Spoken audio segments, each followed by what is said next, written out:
Good morning, Spartans, and welcome back to another VG News. I'm your host, Mr. Sheeler. Today, we are going to start off on a serious note. As you all know, yesterday was the 21st anniversary of September 11th. On the morning of September 11th, 2001, 4 commercial airliners were hijacked by people affiliated with the international terrorist organization known as Al-Qaeda. These terrorists would go on to carry out 3 individual attacks on the United States, with a 4th plane that was destined for the White House crashing in a field in Pennsylvania. The passengers of United 93 heroically stormed the cockpit and overpowered the terrorists, saving lives by sacrificing themselves. The other 3 planes would go on and crash into the North World Trade Center Tower, the South World Trade Center Tower, and the 3rd one crashed into the Pentagon. This day will forever be remembered as a national tragedy. And to help shine some light on what is likely to be an impacted event, here is Mr. Cruz, who was a high schooler in New York City when the event occurred. Hello, my name is Mr. Cruz. I am currently a social studies teacher at Vista Grande High School. All right, to start off, how old were you the day it happened? I was about 18. Could you explain where you were when these events occurred? I was in my math class. I think it was about 3rd period. And at the time, we had TVs in our room, and then our teacher was told to turn on the news. And that's when we more or less saw what was happening. And at that point, more or less, everyone was scrambling to go home.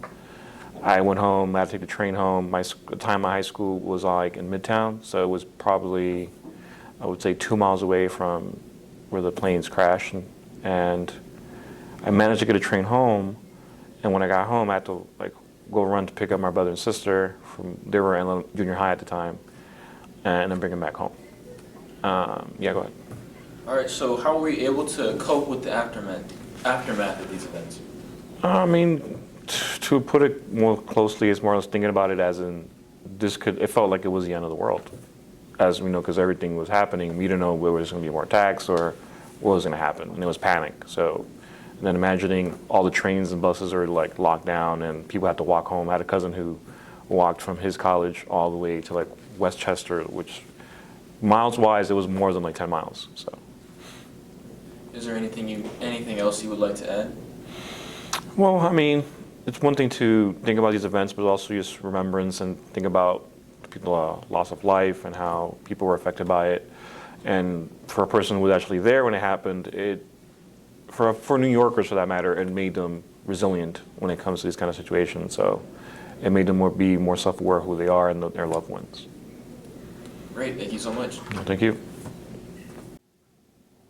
Thank you for helping us understand, Mr. Cruz. We appreciate you sharing all that information with us. And then in honor of the people who perished on 9/11, Vista Grande helped perform a 9/11 day of service on Saturday morning, spending the morning fixing old CG mountain bike trails, hiking trails, and repainting the CG on CG Mountain. The event was a success, and we thank everyone who participated. Again, thank you everyone who went on to help the community.